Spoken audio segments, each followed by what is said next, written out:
Uy! Andyan ka pala! And andito naman tayo for another episode of Hoyas in Bloom here at Jillian's Plant Corner. And the last two videos that I uploaded on Hoyas in Bloom, I didn't do an introduction and an outro with me, like me seeing my face. I didn't really get a feedback, so yeah, you can still comment down below what do you prefer, like me doing an intro, me saying the Hoy, or you prefer for me to just go straight to the Hoya itself. And also, while I'm here already, I just want to remind you guys to please like, subscribe, and comment down below, like engage, so it really does help our channel. And at the same time, follow us on Instagram at Julians_plant_corner. So without further ado, tara!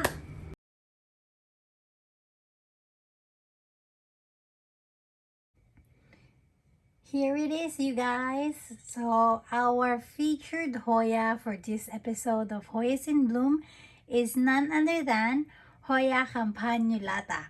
So you remember when I went to UPT and I came home with this one because at the time this was one of my top list Hoyas that I wanna acquire, and thanks to April I got it.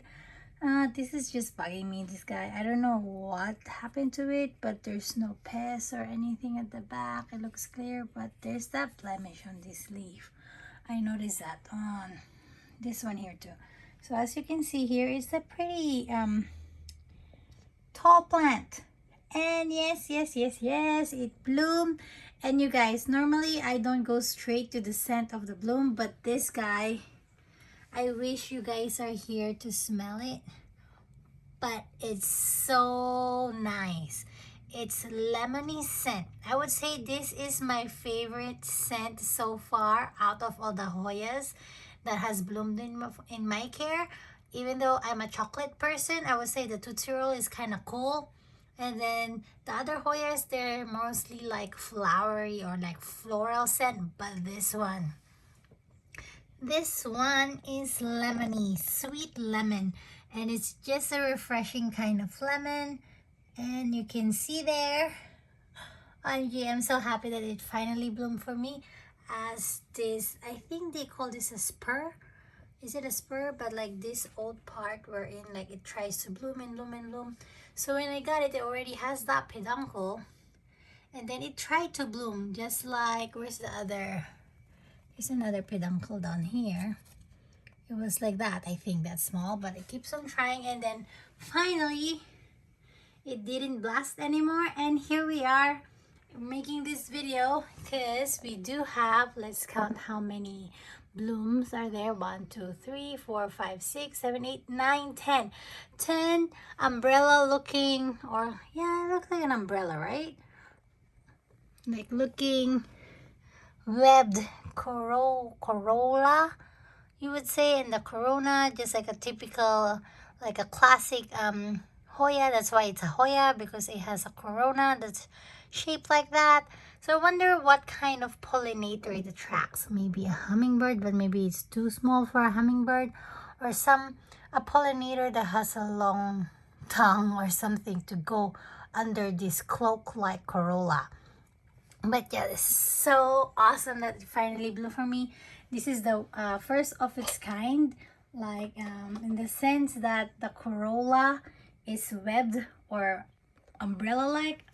It's not a star shape, and it's a thin leaf Hoya, as you all know by now. If you don't know, I'm kind of addicted to this what do you call this, thin leaf Hoyas at the moment. So I'm reading from this book. Its natural habitat is in the tropical lowland forests in Indonesia. So it's an Indonesian Hoya. Very beautiful Hoya. Smells so good. So it's a climbing Hoya. So as you can see here now, it is really tall. And according to this, it has a dark green silver mottled and with visible veins. So it could have like some silvers. Oh yeah, it does have silver specks there, mottling, and the nerves or the abs as we call it nowadays, but I don't really know what's that. Where's that from? And according to this book, it is also sold under Hoya Campanulata. But as we all know by now, this book was written a few years back, I think. I forgot. I'm not going to dwell into that because we're not reviewing the book. But we all know now the Cistianta and Campanulata are different. And its flower, as described here, is similar to Hoya Walichi. But Walichi, I think it's almost like a patella, like one bloom per peduncle. And like this one, there's 10 flowers or blooms in one. And just as I've confirmed, the scent is lemony, and it is more pronounced, or like the scent can be sensed at nighttime, and I am recording this tonight. So yeah, it's my first time to bloom this kind of Hoya. I'm so happy. It's so pretty. Let's go under again so you can see. Maybe wait, let me try to get a better angle for you guys. And my care tips on this one: don't let it dry out. It's a very thirsty Hoya, in my opinion. There we go. I'm scared. I'm gonna try to be gentle here. There we go. So it is a very thirsty Hoya, in my opinion. It dries out. I'm growing it in pond with a water reservoir. So what do you call that?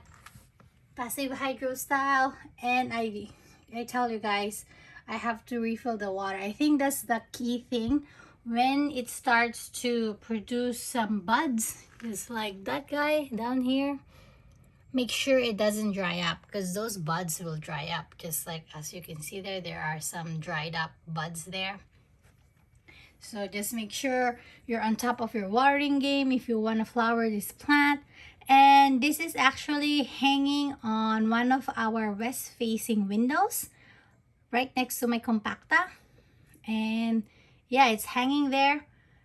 And I think that's also why it's so thirsty. But again, your water depends on your light source, and air circulation is a must. I am fertilizing it or supplementing it with general hydroponics, like 5 drops per liter of each of the solutions that they provide, and rinsing. At the moment my container is not that clean, but oh well, just don't let it dry.